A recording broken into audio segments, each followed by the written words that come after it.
Welcome to episode 243 of the Pharmacist Voice podcast. I'm the host, Kim Newlove. My guest today is Dr. Frank North. He's the current president of the National Pharmaceutical Association. He's also a pharmacy school professor, a lifelong learner and PhD candidate, and an entrepreneur. We've known one another as pharmacist entrepreneurs through Medipreneurs for years, and I'm pleased to share our interview with you today. And by the way, I have to put a plug in for Medipreneurs. If you are a healthcare professional interested in entrepreneurship, visit Medipreneurs.com today. Medipreneurs provides information, networking, and tools for healthcare entrepreneurs. Check that website out today. That's Medipreneurs.com. Back to the intro for Dr. North. If you're a pharmacist, a pharmacy student, a college professor, or an entrepreneur, you're going to like this episode. Our focus in the beginning is the National Pharmaceutical Association and Student National Pharmaceutical Association. That's NAPHA and SNAPHA, which admittedly I did not know much about until our conversation, but I'm glad I learned. If you don't know much about the National Pharmaceutical Association or the Student National Pharmaceutical Association, you need to listen to this conversation. Stay tuned to hear all the details in just a minute. First, if you're new to the Pharmacist Voice podcast, welcome. Again, I'm Kim Newlove, the host. I'm a pharmacist by training, but I'm not in clinical practice anymore. I am now a voice actor and a podcast host. I graduated from the University of Toledo College of Pharmacy with my BS Pharm in 2001. Among other things, I provide medical narration to clients in the pharmaceutical, biotech, and continuing medical education industries. I also help pharmacy professionals plan podcasts. You can find my self-paced online podcast planning course for pharmacy professionals at kimnewlove.com. That's kimnewlove.com. If you have a project in mind, whether it's a medical narration project, an audiobook, or something podcast related, contact me through my website, thepharmacistvoice.com. I am a go-to pharmacist in audio production. I love what I do, and I'd be happy to talk to you about your project as well. The show notes for this episode are on my website, thepharmacistvoice.com. Just click on the podcast tab and find episode 243. Without further ado, here's my interview with Dr. Frank North. Hi, Frank. Welcome to the Pharmacist Voice podcast. How are you? I'm well. How are you? I'm good. I'm so much cooler than last time we saw each other in Kansas City, Missouri in June. We were hot, and I think we were on our way to eat some barbecue with our fellow Medipreneurs. Right. That's right. It was a great time. It's hot, but I'm in Texas, so I'm hotter now. Yeah. Oh, it's been so hot down there this summer, right? It's been really, really hot, but we're in our little 1 week, 2 week season of cool mornings. And so I love the mornings. I'm not a morning person, but I love the mornings right now. Awesome. I'm glad you're enjoying some cooler weather, cooler mornings. And did you know that I turned 21 in Houston? Did you know that? You had a great time because Houston is a great place to be. And it's even a better place if you're turning 21. I had a good time. There was a liquor store not too far from where I was staying. I was in Sugarland, if you know where that is. Sugarland. Uh-huh. Yep. I was actually, I think, a third year pharmacy student, maybe in between my third and fourth year of pharmacy school. And I remember I was taking the course at PCCA. Okay. Yep. And I happened to turn 21, like the big nerd I am, at a school function. That's right. No, it's a great thing to be amongst, like, hopefully there were some friends there with you. I'm sure you were able to make, friends in Houston. I'm a fourth generation Houstonian. So my life is really kind of, revolves around Houston, and it's somewhat of my comfort zone. So I'm glad that we were able to give you a little bit of that comfort. First legal drink in Houston, Texas. Thank you very much. I'll give the welcome for that. Yeah, I'll thank you and your city. All right. Well, hey, I'm so glad that we could connect on this podcast interview. I know we talked as we were walking down a hill, I remember, away from the Medipreneurs event for the day and back to our hotel.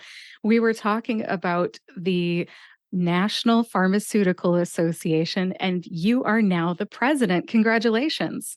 Thank you so much. Yes, I'm the president. I'm actually in the middle of my term. So presidency is a 2-year term. So I've completed 1 year and then I have a little less. I'm gonna claim my a little less than 1 year to go until I assume the immediate past presidency role and be able to continue to work with our with my president-elect right now, Dr. Tamara McCants, who is already, doing some amazing things. Well, it sounds like you're in good company. You've had some great past presidents. Yes. I know that when we were talking, I said, I've got to get you on the show before your presidency ends. We did it, Frank. You're on the show. And I'm so grateful because, I've shared with you a little bit before that I've listened to some of your shows, but I really appreciate what you bring to the pharmacy profession, allowing for voices to really be heard and to be echoed through your podcast. So thank you for that. And thank you for having me on to share my story and my voice. You're welcome. You said the V word. I love the V word voice. So thank you for sharing how you use your voice here on the Pharmacist Voice podcast. We're going to hit 4 major categories. We're going to talk about the National Pharmaceutical Association, otherwise known as NAPHA, and the student organization too, SNAPHA. We're going to talk about how you use your voice as an educator. We're also going to talk about how you're an advocate for lifelong learning. You are definitely a lifelong learner. And we're going to end with Frank North and Associates, your business, which I know you for because of Medipreneurs. You kind of built that during Medipreneurs. Did you launch it during a Medipreneurs by any chance? I think I really put the fire under it. So it was something that I had going and definitely interacting with one of the founders of Medipreneurs, Sue Paul on LinkedIn. So the power of what I call professional media. I was introduced to Medipreneurs and I've been tracking and participating and supporting Medipreneurs ever since. And so I think it's a powerful place for entrepreneurship and entrepreneur pharmacists and healthcare providers to elevate their voice, their vision, so that they can do the great work that they want to do. So, huge shout out to Medipreneurs. And so I've listened again. I know I listened to some of your podcasts, and so that's a theme. A lot of entrepreneurial pharmacists got their leap, through the Medipreneurs. So awesome group of people. They definitely helped me. We'll go out with a bang with that. We'll wait until very last to talk about Frank North and Associates. For now, can you tell me a little bit about the National Pharmaceutical Association?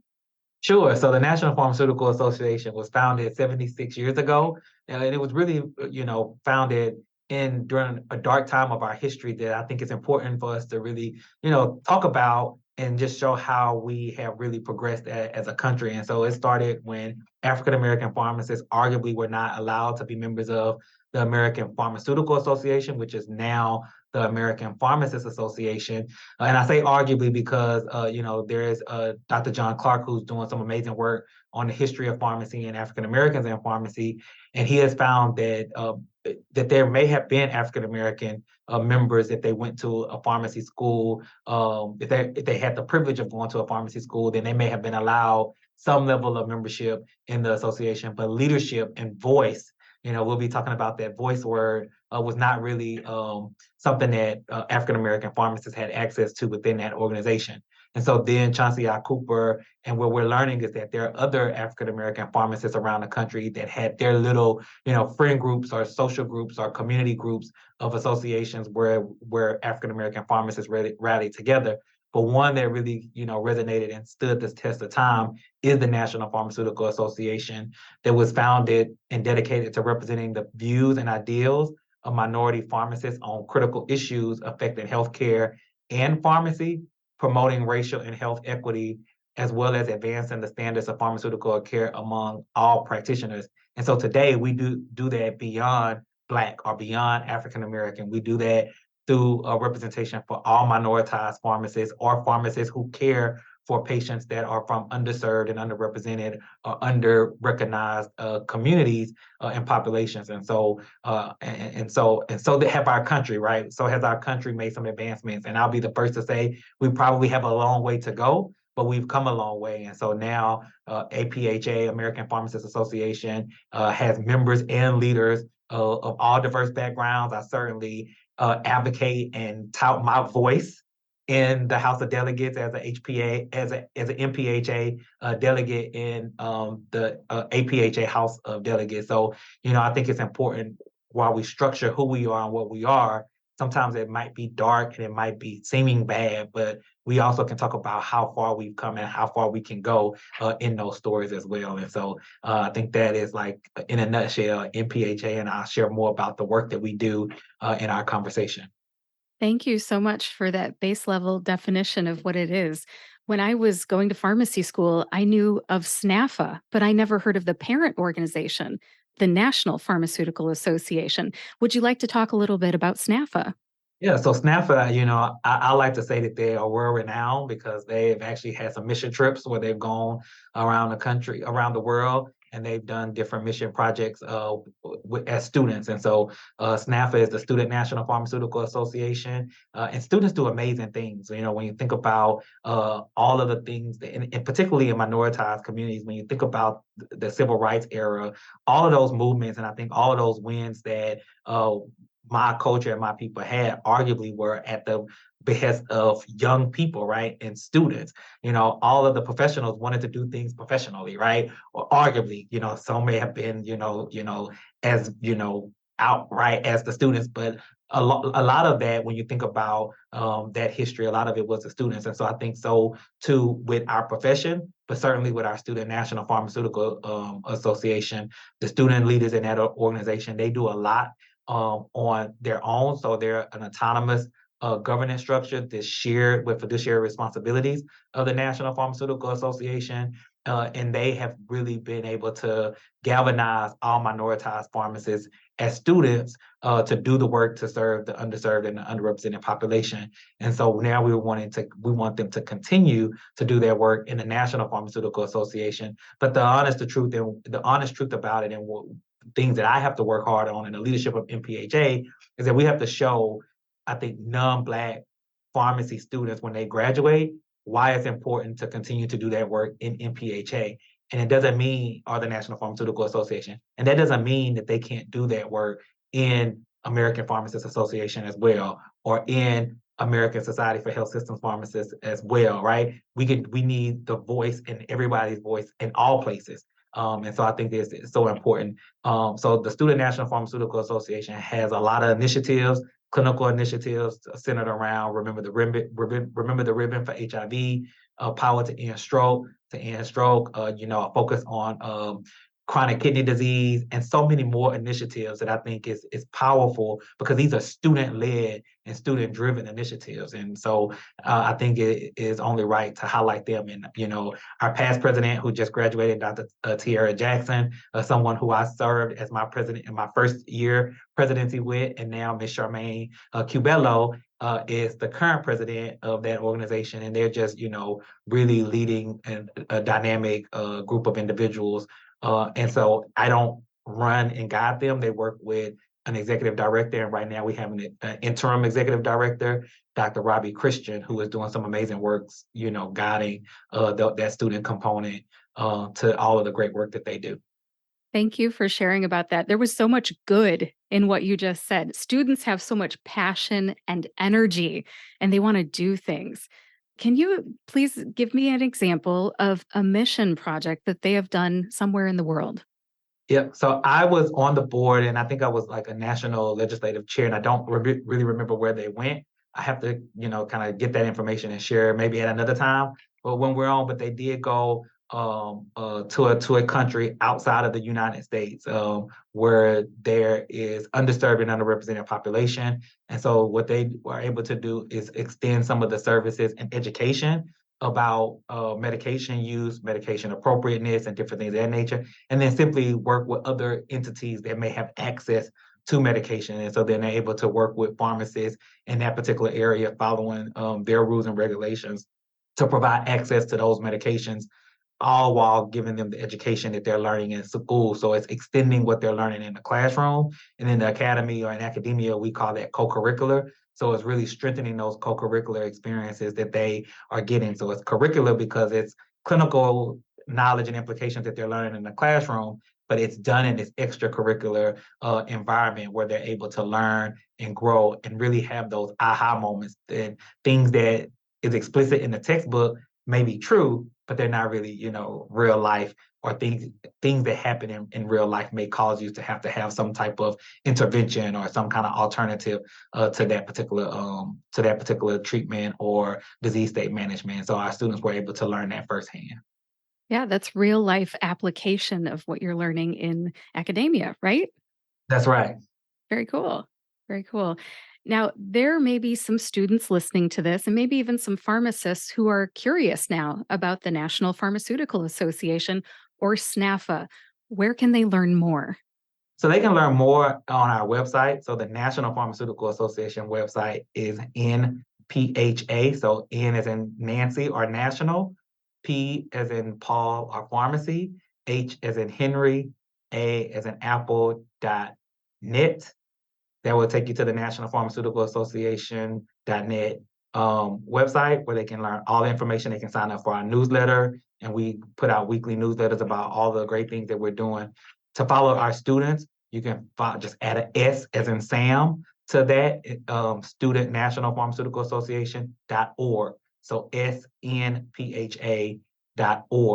We're on social media, so you can follow LinkedIn by just simply searching the National Pharmaceutical Association or the Student National Pharmaceutical Association, and Instagram. NPhA Pharmacy is NPHA's Instagram. So I have to add the at NPhA Pharmacy is the National Pharmaceutical Association Instagram. And the Student National Pharmaceutical Association Instagram is, believe it's just simply SNAFA, at SNAFA, SNPHA, on Instagram. Thank you for sharing that. Now, in case there's some students whose ears have perked up because they're interested, I also want to bring up opportunities to gather. We all know that pharmacists like to gather for conventions, and sometimes there's these national gatherings, state gatherings, local gatherings, right? What does the National Pharmaceutical Association have to offer as far as conventions? And are they for the adult pharmacists, or are they also for the student pharmacists? What are they like?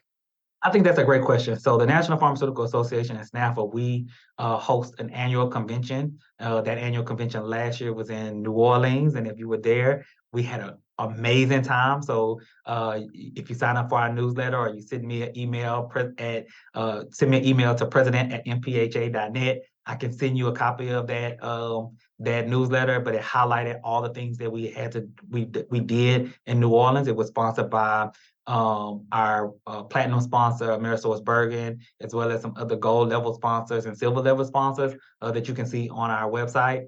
Students had an opportunity to engage in a lot of leadership opportunity, things that were sponsored by Rite Aid, Walmart, Leap, Eli Lilly, and different things of that nature, where they're able to just really hone in on showing their leadership or refining or strengthening their voice in the profession. We're going to be in Los Angeles this year, and so our convention usually falls on the last weekend in July. This year, because we're rounding out some agreements that we had due to COVID, the convention is going to be August the 9th through the 12th, but it will be in Los Angeles, California. So you're more than welcome to visit our website and get information details about our future convention. And so historically, since I've been on the board, that's been one of NPHA's major convenings, is the annual meeting or the annual convention. Our Student National Pharmaceutical Association, they meet 3 times a year. So they have the annual meeting, but then they also have two regional conventions or two regional meetings. And so one meeting is their regions 1 and 2, and then regions 3, 4, and 5, they will meet. And so they're able to meet 3 times a year. And so we're increasing our membership engagement under my leadership. And so we are looking, and really under my president-elect, who serves as our membership chair, who last year had an innovative idea to have zone meetups. So our Student National Pharmaceutical Association is divided into regions, and the National Pharmaceutical Association is divided into zones. So the zones and the regions are the same states and areas. They just have different terminology. And so she implemented some zone meetups that coincided with the regional meetings that the SNAFA organization has had. Additionally, we will be hosting our second annual Congressional Black Caucus annual legislative conference reception. And so this will be held at the Potomac View Terrace that is at the American Pharmacists Association headquarters. So again, we talked about and we started, with the unfortunate, dark, deep history of why our organization was founded. But today we are advocating and we are, letting our voices be heard to elected officials and elected officials who are represented in the Congressional Black Caucus, their designees and their constituents at a reception specifically that aimed at that event, but at our majority organization, American Pharmacists Association headquarters building. And so we want to show solidarity and we want to show that, all pharmacists are pharmacists and we may have different views and different positions on all things, on some things, but all of us want to see a better quality of care and access to care for our patients. And so I think that that's one thing during that weekend that we can all get behind, and we do so well. We've done so well with our first one that we wanted to have another one that will be Friday, September 22nd from 7:30 to 9:30 at the Potomac View Terrace at the American Pharmacists Association headquarters, which is a phenomenal venue. And so if you are in Washington, D.C. on September 22nd, you may want to go to NPhA.net and register for that event. The view of DC from that venue is just simply amazing. And so we thank the American Pharmacists Association for extending that as a venue for us to, let our voices be heard during this particular weekend in Washington, D.C.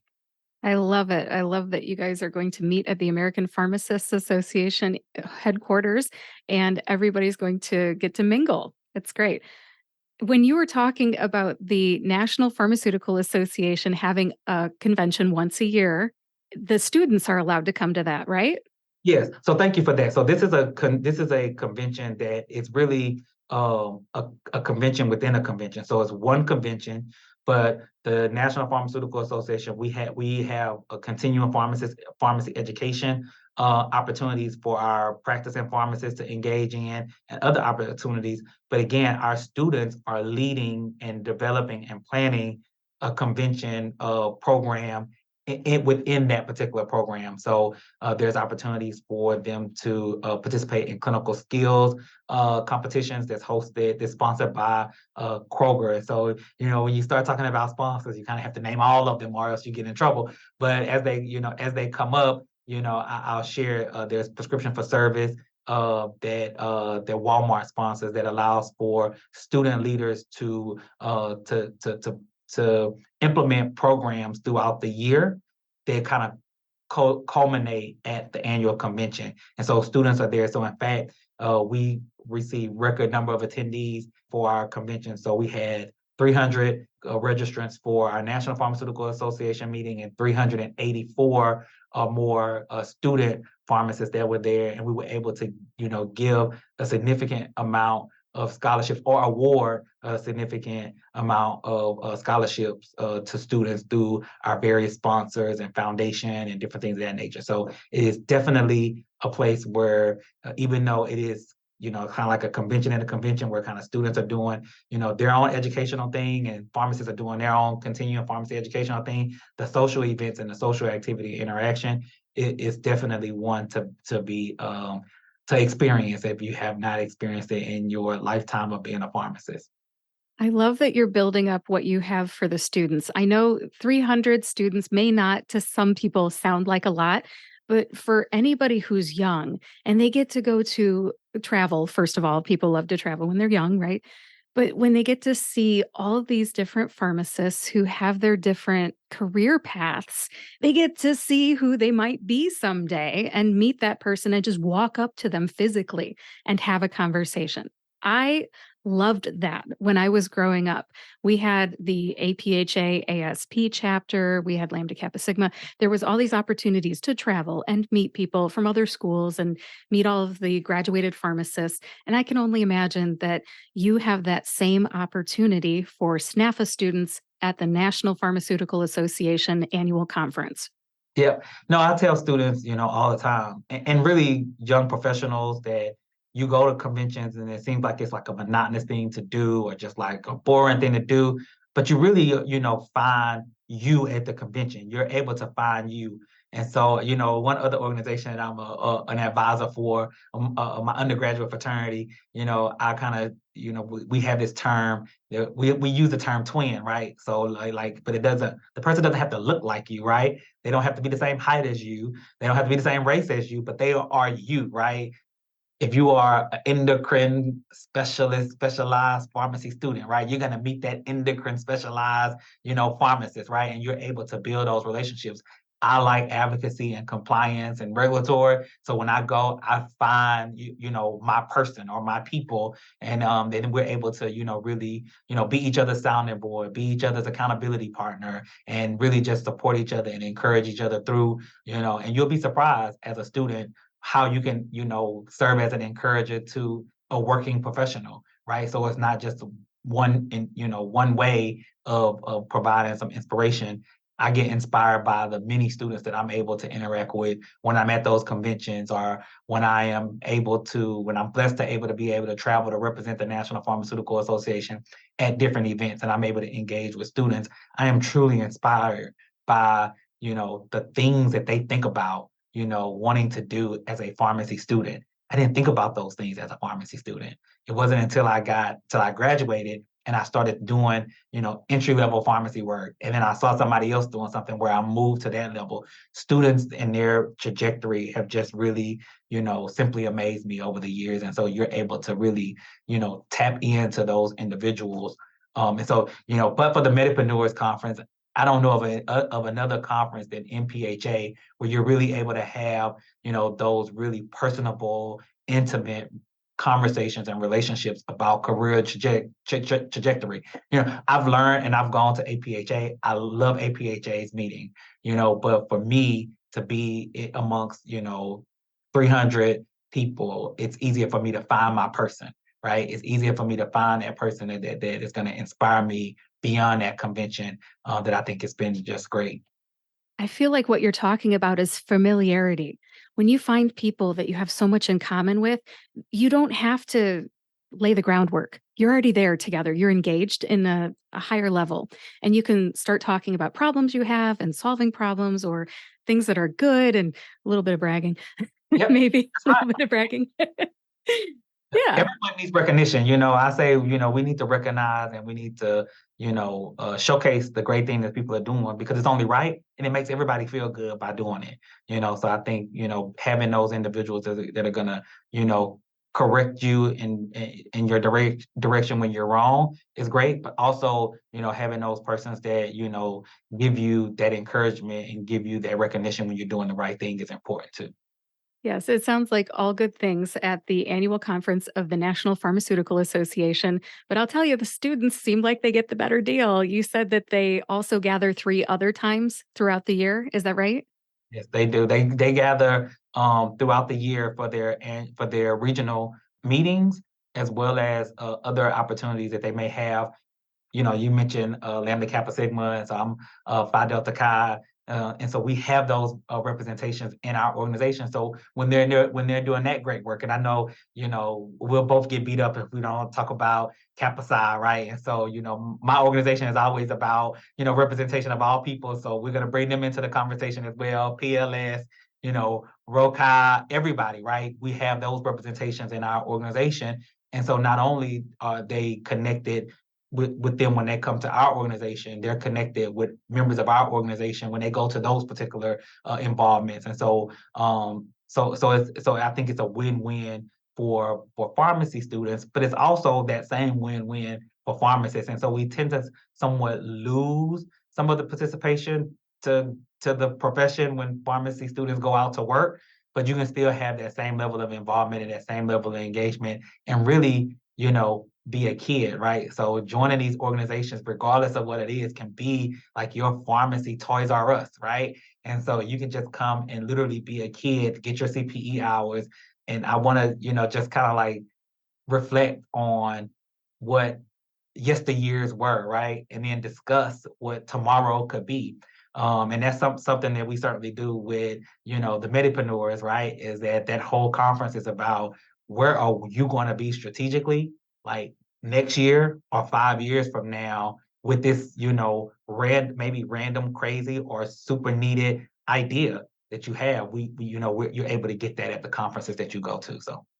I've definitely leveled up every year that I've gone to Medipreneurs. You brought up one last thing that I'm going to end on here with the National Pharmaceutical Association. It's not all fun and games. There's some CE too, right? Would you like to talk about the CE that's available? Yeah, so we have a lot. We have a host of CEs, and then I want to just, if I can, just share two things that came in my mind about the National Pharmaceutical Association that I'd be remiss if I didn't say. But we offer, a robust perspective of continuing education, and our continuing education speakers are individuals that are maybe considered, subject matter experts in their field. But we also look to provide an opportunity for entry level CE providers to provide CEs as well. So I know when I was coming up and navigating this space to the academy or to higher ed, I one of the lower hanging fruits was if I can just do this, continuing education, so I can put this on my resume, so it can show that I'm able to, present well and engage with individuals and different things of that nature. But those opportunities were few and far between. And so one of the things that I wanted to make sure that we were able to do is to really highlight, give a space and give access to entry level pharmacists that want to provide a particular topic. And so our topic is can maybe unique to me, depending on how you look at it. But I think when you look at various disease states and different things of that nature, you may or may not touch on minoritized populations as much.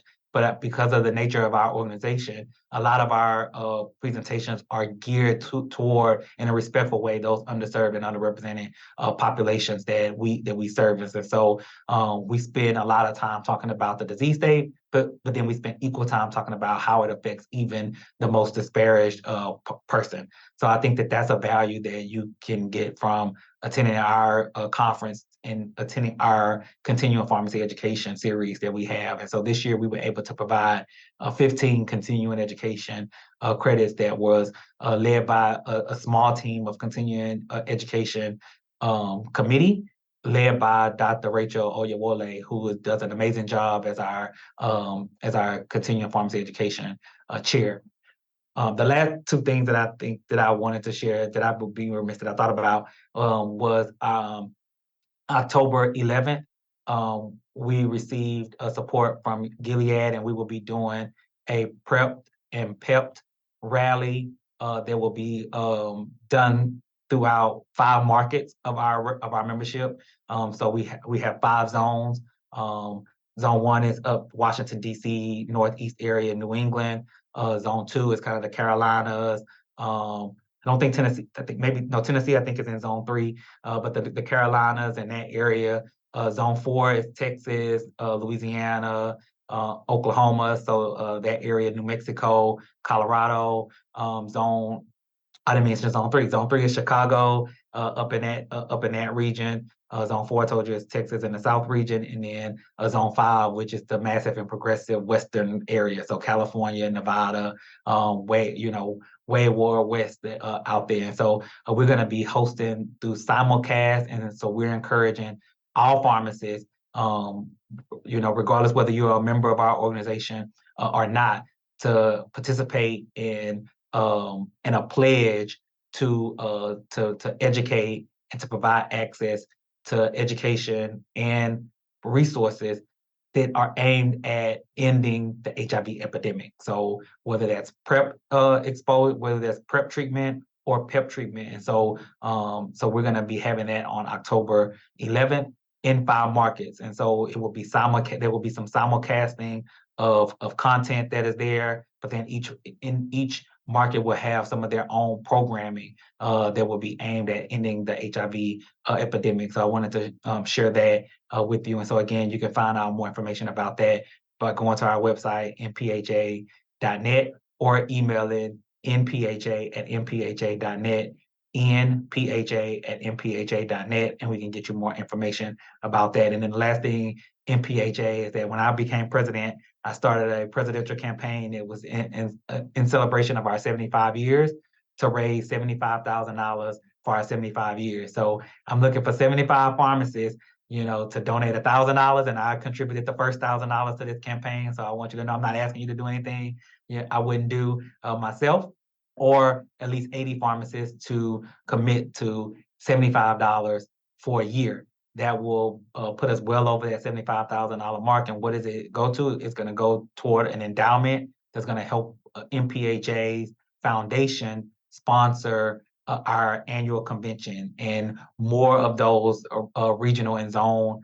meetups and meetings that we talked about for the Student National Pharmaceutical Association and our organization. But it's also going to help us do research and support research activities of our organization. So it's super important that becoming president. I just want to shake hands and kiss babies. I don't want to ask people for money, and tell everybody things are great. But it's part of the job, and so we really can't do the work that we're committed to do if we don't have resources.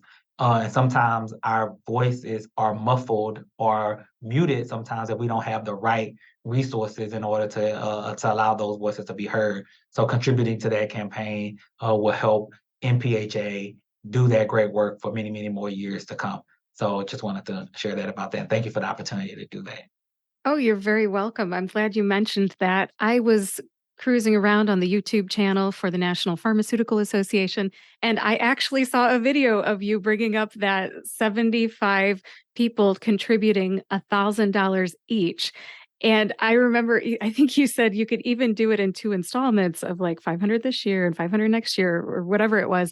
And I was like, pharmacists really like numbers, and that's such a concrete thing to ask for. And if somebody has the funds and they have the passion to donate them, you're giving them a very specific ask that I don't think is too hard if they've got the passion and the money to contribute to. So good for you coming up with the numbers and something very specific and concrete. That's right. And and we talk about $1,000 or $500. Maybe you are a pharmacist and you just really don't have it because you really need to maybe be at the Medipreneurs conference because you're looking to start a company, right? And so we can help you with that as well. So, Dr. Newlove and I will share with you more about the Medipreneurs conference. But maybe you are investing in a new home or a new car, and $1,000 is just something you don't have, right? But you have $25 or you have $10. You can go to the National Pharmaceutical Association Foundation website and give, and it is tax deductible. So you go to nphafoundation.org and you click on the GiveLify link, and then the GiveLify link will take you to where you can choose the level that you want to give, and that level can be as low as $5, I think even $1, and all the way up to $1,000 or more. And so you're able to click that. Just be sure that you're clicking the link that's designated for the $75,000 for 75 campaign, and that money will be specifically earmarked to that. The foundation is a 501c3 organization, so we are able to, so I sit as a trustee on the foundation board. So but the foundation is able to even match some contributions that are given from you if your company engages in donation matches. Yeah, thank you for bringing up matches because sometimes there are companies or organizations that if you just tell them, I'm contributing to this, can you match it? They will. And that's awesome because that's free money from your employer. That's right. Yeah. Awesome. Frank, I love talking about the National Pharmaceutical Association. I have really enjoyed just leveling up what I know about it and the student thing and all the conventions and everything. But I do have to move on to the next topic. I want to make sure that we highlight how you use your voice as an educator. You are in higher ed. What exactly are you doing with your voice in higher ed right now? Yes, thank you so much. I'm an instructional assistant professor at the Texas A&M Iterma Lerma Rangel School of Pharmacy. And so we are a pharmacy school that was legislatively established in South Texas. So our academic and administrative headquarters is housed in Clyburn County on the campus of Texas A&M Kingsville, although we are a Texas A&M Health Science Center academic unit. And so I serve as the law and ethics professor, and I also lead a course that's centered around social and behavioral aspects of patient care, which I really like to talk about because it really, I think, talks to, really delivers educational dynamic to students who have gone through and have proven themselves to be clinically astute to now have to think about the patient that is before them, and then the rules that are around them, right? That are associated with the level of care that they're able to give. And I see all pharmacists as an educator. When we are out counseling our patients, we are educating, our individuals. So I've always seen myself as an educator, as a pharmacist, but I've always wanted to be more involved, directly involved with educating and training the next generation of pharmacists to be able to utilize what we're learning and what we're teaching in the classroom to elevate not only their voice, but what they can do to the patient, but how to elevate the voices of the patient so then they can understand better why they may not be compliant on the medication, why they may not be getting the results that they're getting from the medication. So a lot of my content that I deliver is kind of like subjective to the clinical implication, but it has everything to do with what we're able to do and how we're able to care best for our patients. It sounds like you teach some problem solving. Is that a fair statement? I think that's a fair statement. Yeah, and I think kids don't listen to this, but kids these days need problem solving skills and coping skills too, but problem solving skills when it comes to their careers. So good for you teaching that. Yeah, that's right. And one thing I've learned in higher ed is I have to clean up the kid thing, because my students will say, "Oh man, I'm not a kid," but I share, in groups that I'm in, that sometimes I look and I have out of body observations of myself, and sometimes and there's some psychological thought, perspectives on in terms of like imposter syndrome and different things of that nature that I certainly deal with, but beyond the imposter syndrome, sometimes I just have these times where I can see myself doing the things that I'm doing as a professional. And I'm like, who is this? Right? Because in my mind, most of the time, I'm just a kid with a PharmD, right? I'm just a kid that was privileged, to attend pharmacy school and be able to help patients and vulnerable populations understand and grow beyond what a disease state or a diagnosis might put them, the box that might put them in. And so just to kind of clean that up, that was, not me. My students are like young, professional, bright adults.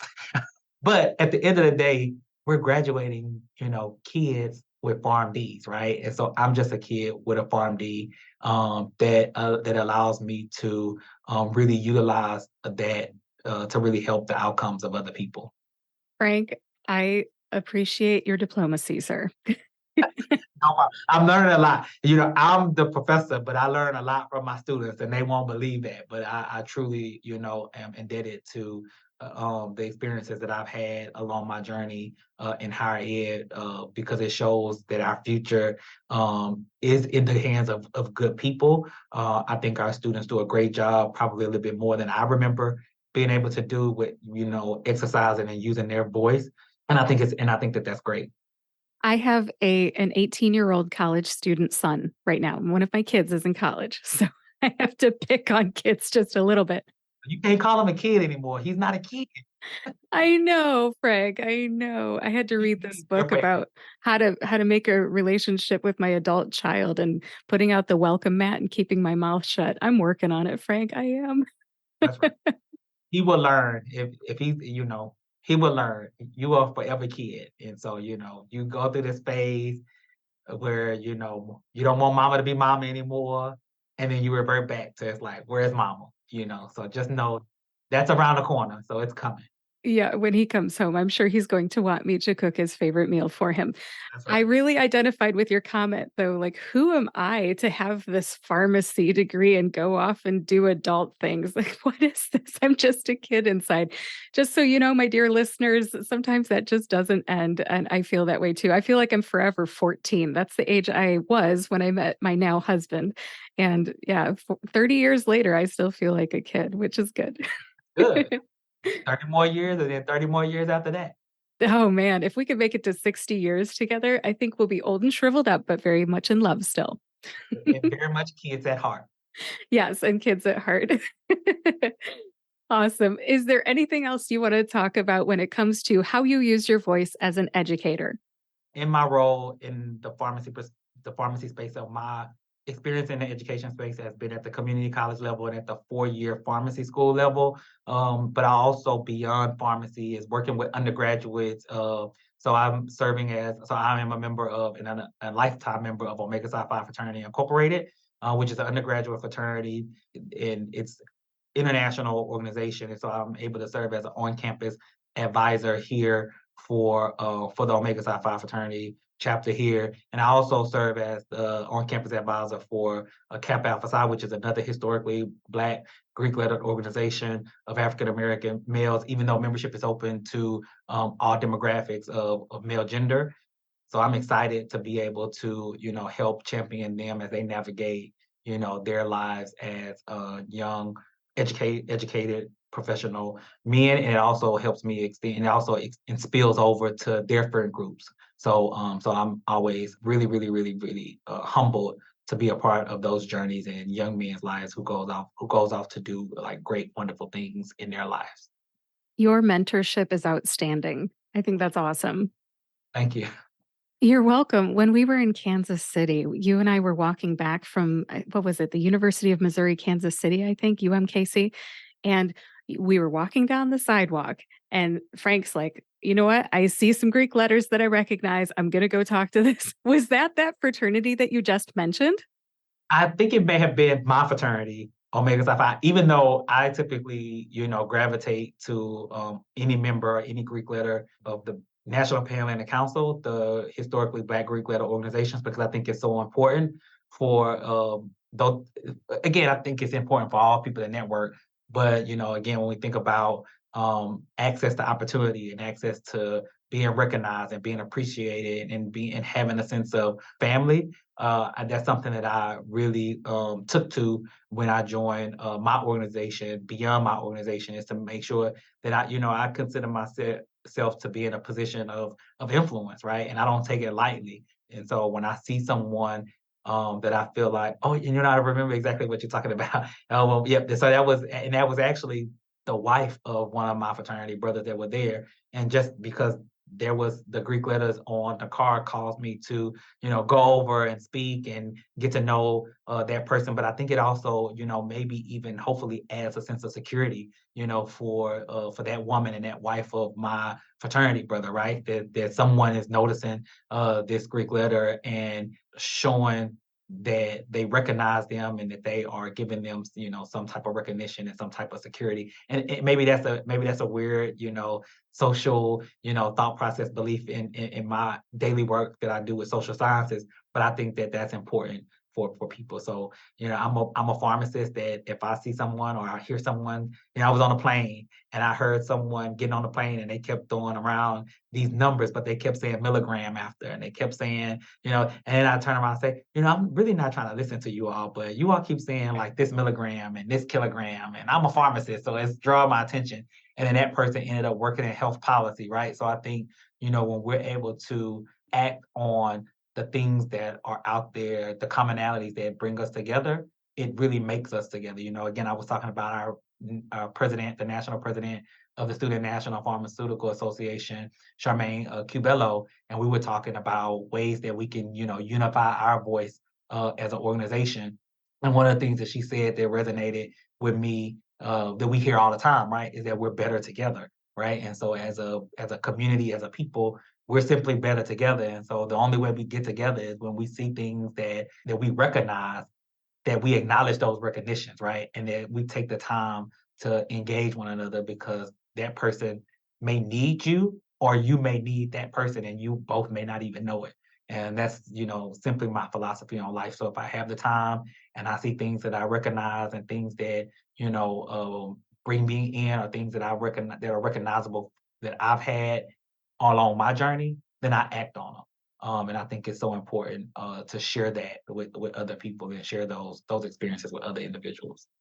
I think I'm going to throw out the word familiarity again. That familiarity of those Greek letters, you recognized something familiar and you wanted to share that. And you are such an outgoing person. And I appreciate that about you, because we have familiarity. We are entrepreneurs, we are pharmacists, we're Americans. And there's so much that is similar about us and familiar about us, we can just take that as a baseline, like we understand each other.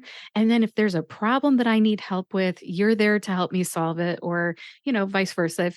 If you need some audio help or, something that I as an entrepreneur can help you with, we have that familiarity and it's just so much easier because we're starting from a place of understanding one another and motives. So I get what you're saying. I do. When you stopped and you were looking at that car and you're like, I think I know that organization. I might know that person. I'm like, you do your thing, Frank. Yep. Yeah, I appreciate familiarity because I think we're more alike than we are different, a lot of people. And if we can just embrace that, then we can get to the stuff that really would move mountains. So let's all embrace the familiar and let's move some mountains. Right. Agreed. Absolutely. Well, Frank, let's transition. I know we've got two more topics and I've got about, I don't know, 10, 12 minutes left. So let's keep on chugging. This is so fun talking to you, by the way. I really enjoy hearing about how you use your voice. Now, when I met you, I think you were finishing grad school or you had just finished grad school, your second degree, your second graduate degree. You're a lifelong learner, and I think you're working on something else, a PhD now. Can you please tell me, you are a lifelong learner. How would you describe your lifelong learning journey? Yeah, that's a great question. Yes, I'm currently out of a dissertation for my second doctorate. It's my fourth degree. It's a PhD in Way to urban go. education. Thanks. Oh, Uh, sorry. What degree is it again? it's a PhD, a Doctor of Philosophy degree in urban higher education. I am currently enrolled in that status at Jackson State University in Jackson, Mississippi. I come from a family of educators. My dad was a college professor. He's still alive. He's just not a college professor anymore. My mom was an educator before she went into corporate America. They really embedded, education in me and my siblings' life. And so my brother was a college professor before he passed away 2 years ago. He was in pharmaceutical science side, and so not to bring that up to bring like any sadness to me. I just bring it in for context of my family and how they really embedded like education into our foundation. But they also thought that healthcare was the best career choice, and so they kind of pushed us to go into like a healthcare degree program. Throughout my whole journey, I always liked and loved about pharmacy is that educational piece. When I graduated and, my journey through pharmacy school was not linear. I took the scenic route. I'm super, super transparent about that because I think it, again, helped mold me to who I am and how I'm able to pursue different endeavors and obstacles that I think I want at the particular time. So becoming a pharmacist was something that, I think was almost one of the greatest accomplishments of my life. But what it also did was it gave me the opportunity to really peek through other individuals' lives. So I was a technician during Hurricane Katrina in Houston. And so I literally, saw patients decide and have to ration medication because if they didn't, then they wouldn't have any money to eat that night. But I've also experienced patients that, want to do the right thing, but because of education, they don't really understand, right? And so we have to be able to take the time to do that. And then policy gets in the way of all of those things. So, I really, as I practice as a young pharmacist, really I felt like set in the intersections of all the passions that I felt like I wanted to do as a kid. We end up being pharmacists or we end up being physicians. And I hear physicians, pharmacists, and lawyers say, I've always wanted to be, this, or I always wanted to be that. And I may have always wanted to be, a pharmacist, but I always wanted to be something else as well. I always thought that there was something interesting. So I sat in this intersection of all of these passions that I enjoy as a pharmacist, but then I started seeing how implications of those particular passions intersected like pharmacy and healthcare, right? So I think that, at the crux of our problems in policy, healthcare, criminal justice, reform, all of those things is centered around education, right? Education gives individuals voice, right? It gives them the ability to be able to amplify their voice, whether that amplification is in writing, whether that amplification is in, speech, or whether it's in,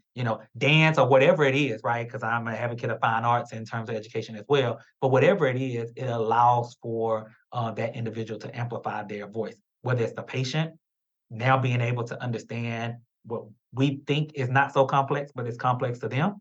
It helps us understand as professionals that our education may put us at a level where this not so complex disease state or therapy is complex to some individuals. So I think education in a nutshell really normalizes or gives us the ability to normalize, each other. So if you are a healthcare provider at whatever level, and you can not explain this disease state or this therapy to this individual, not at a fifth grade level, but at the level that is appropriate for that person, then you're not good at what you're doing, right? Because maybe the level of a fifth grader is too low, right? So then you lose them and you lose their interest in what you're talking about because now you're dumbing things down too long, too low. So I think the important thing is really normalizing and utilizing education where it's catapulting the underserved and underrepresented, those that are normally on that negative side of the social determinants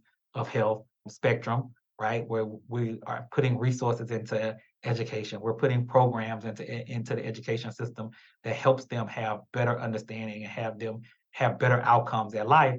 But we're also utilizing this education and saying, even at this level of privilege or this level of educational accomplishment, that it's still important for you to understand who the audience is.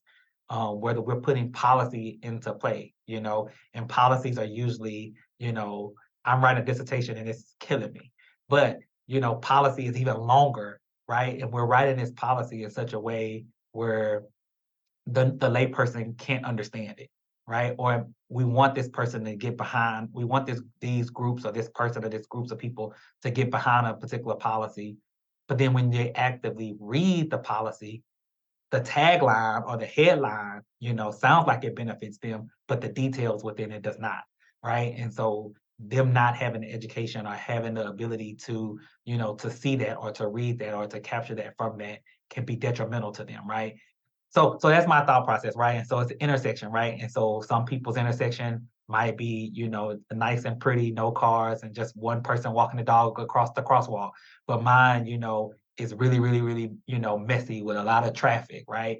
And so I really see education as those traffic lights that are there to help guide you into which direction to go and whose turn is it to go and how fast you should go and different things of that nature within that particular intersection. So I sat in that particular intersection as a young pharmacist thinking, what and how can I extend what I'm seeing happen in the pharmacy profession?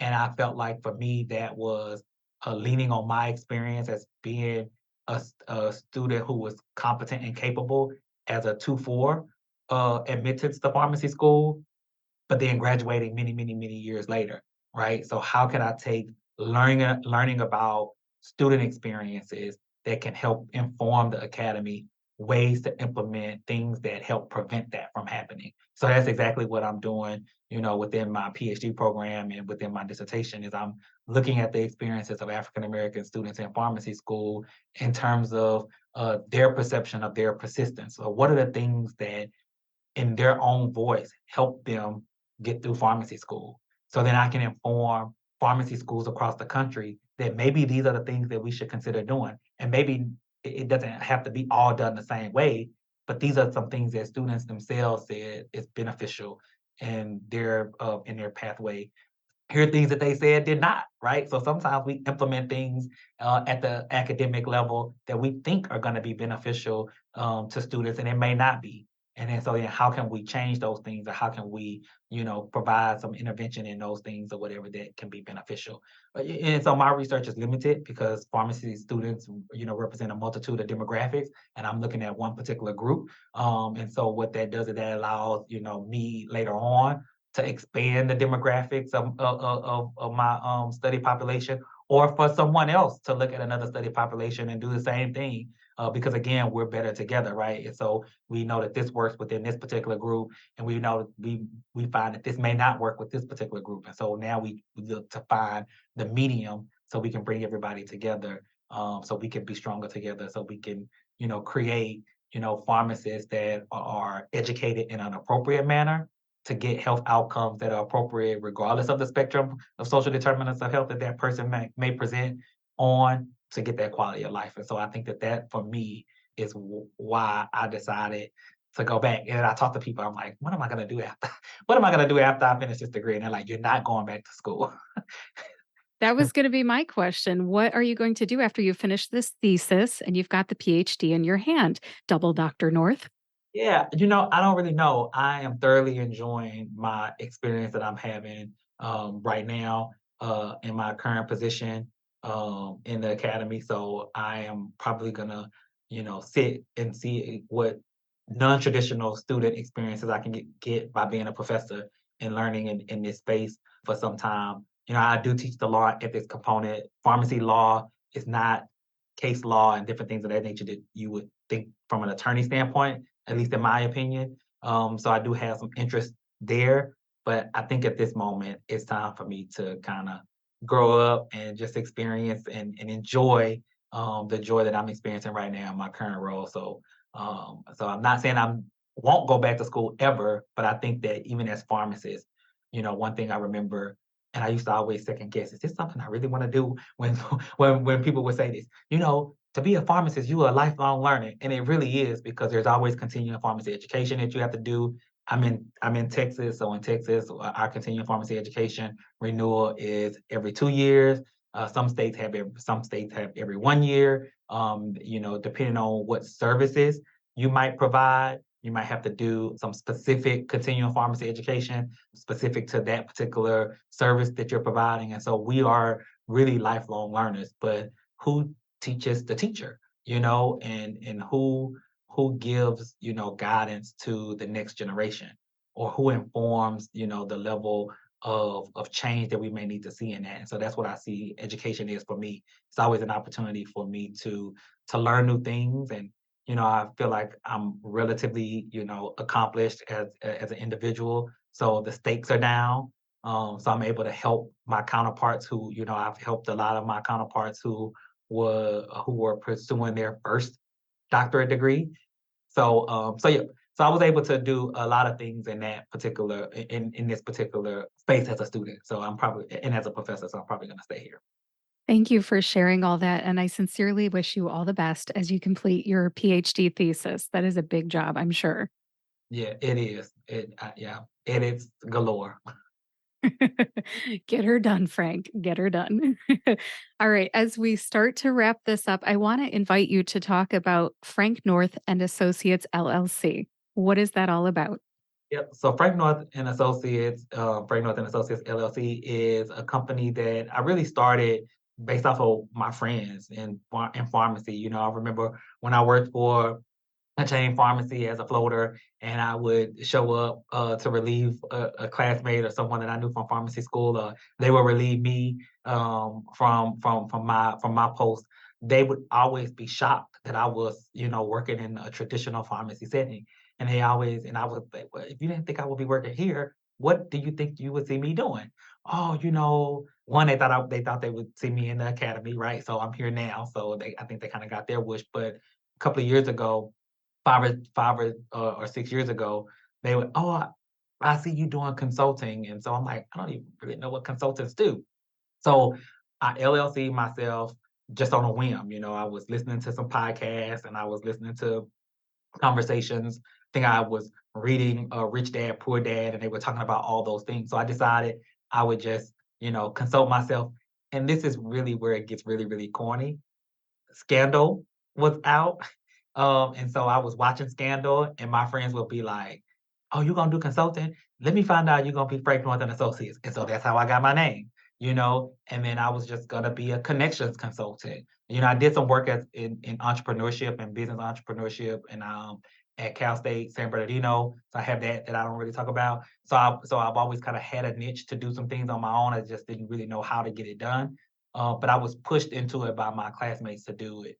And then I was like a go-to person when people had compliance questions or questions about law. Could they feel this, or what would happen if this happened, and different things of that nature. So that became, kind of my niche. I started engaging in coaches, and so I know you've had some coaches on your podcast before, so they're great people to work with.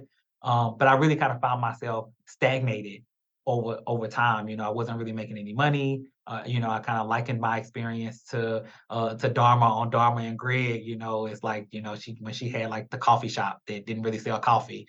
But if you know the episode, that's how I likened it.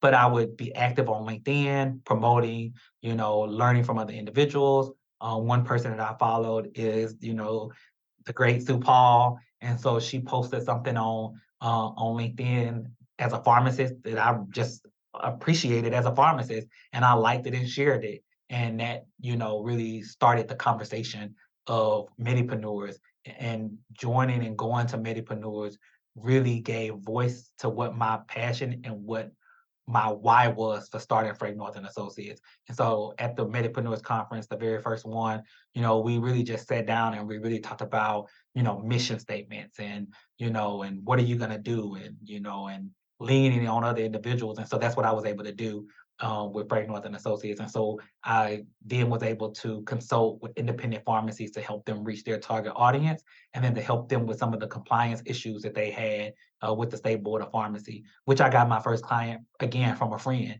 who had a person who had some issues, and really told them about me, gave them my rate because I didn't have a rate. And when I talked to the person, everything just fell into. The rate was way more than what I would have quoted, right? But that person was willing and ready to pay because of, the referral that they got from my friend. And so with that, that really got me more involved with learning and understanding more about the rules and regulations as it pertains to, Texas pharmacy law. So I was doing that for some time. I was involved in some state level pharmacy professional associations, and again, my history with the National Pharmaceutical Association. And so then when I saw this particular role in the academy, I applied, and when I got it, I kind of put Frank North and Associates on a shelf. And so that's where it's sitting now. If individuals and friends call me and reach out to me to get some insight, I provide it. But I don't really, I'm not really right now interested in providing it for a fee for service. And so maybe that's something that I'll explore at the next Medipreneurs conference that will be taking place, I think, in North Carolina, that I'm already registered for. Is like, how to kind of, entrepreneur part time. So how to be a PRN entrepreneur. That is not a bad problem to have. First, finish that PhD. I mean, I'm rooting for you hard here, so then you can figure out the part-time entrepreneur thing. I do the part-time entrepreneur thing. There's no shame in it. When I was trying to get my son ready for college this summer, I kind of put my business on the shelf, kept the podcast going, but put the business on the shelf. I still ended up having clients reach out to me for things that I've never done before, but you just never know. So just keep that shingle out, Frank. Somebody will come knocking. Yeah. I do have to wrap this up because speaking of kids, I've got my other one getting off the bus in a few minutes here. But I want to thank you so much for being here to explain how you use your voice as a pharmacist, an advocate, and an educator here on the Pharmacist Voice podcast. Is there anything else you'd like to say as we wrap this up? I do, and I'm sorry. I see this in the background, so I just want to share this book. And I know the listeners can't see it, but I'm going to pull it up. And so I also wrote a chapter in a book, Navigating a Triple Pandemic, Volume 3, Claiming Our Healing and Embracing a New Normal. So you can capture this. This was it's a book with multiple authors. So I just contributed one chapter, Reclaiming Our Time. It's talking about the triple threat of a pandemic. So during that time, the lead author is Dr. Yolanda Lewis Ragland, who stayed on me like, I need you to stay on me to get my dissertation done. She really stayed on me to encourage me to put this chapter in the book. So you can look up Dr. Yolanda Lewis Ragland to find out more information. But I just kind of wanted to share that as an accomplishment, and I hope that in some of my ramble that I've inspired individuals to be, really lifelong learners, lifelong educators, and to really use their voice in a meaningful way that can hopefully do more than elevate themselves, but can inspire other individuals to the health outcomes and to the life outcomes that they want. You are an inspiration, Frank. Really, you are. You're so fun to talk to, too. Thank you for spending all this time here with me on my podcast. We finally did it. I'm so excited. Yay. Super excited. All right, Frank. Thanks again. You're welcome. You take care. Great interview. And just for the record, yes, I did get my son off the bus on time. Thanks to Dr. Frank North for being my guest here on episode 243 of the Pharmacist Voice podcast. Dr. Frank North is a strong advocate for the National Pharmaceutical Association, Student National Pharmaceutical Association, and mentoring students in general. He's an educator, a lifelong learner, an author, which I just learned. Congrats on that, Frank. And he's also an entrepreneur. Frank, thank you so much for being on the podcast. And my listeners, I hope Dr. North has inspired you to use your voice for your passions and strengths too. Now let's wrap this episode up. Thank you for listening to episode 243 of the Pharmacist Voice podcast. Please visit thepharmacistvoice.com to read the show notes. In the show notes, you'll find Dr. Frank North's bio, his LinkedIn link, links to the National Pharmaceutical Association and Student National Pharmaceutical Association, Medipreneurs, the book that Dr. North contributed to, his social media links, my social media links, and more. Please reach out to Dr. North and me. Let's connect, especially on LinkedIn. If you know someone who needs to learn about the National Pharmaceutical Association and the Student National Pharmaceutical Association, or would be inspired by how Dr. Frank North uses his voice, please share this episode with them. And if you like this podcast, please subscribe to or follow the Pharmacist Voice podcast on your favorite podcast player and YouTube to get each new episode right when it comes out. Join me next week, which is September 29th, for my next solo show. In that solo show, I'll talk about podcast planning for pharmacy professionals. Thanks for listening today. I'll talk to you next Friday.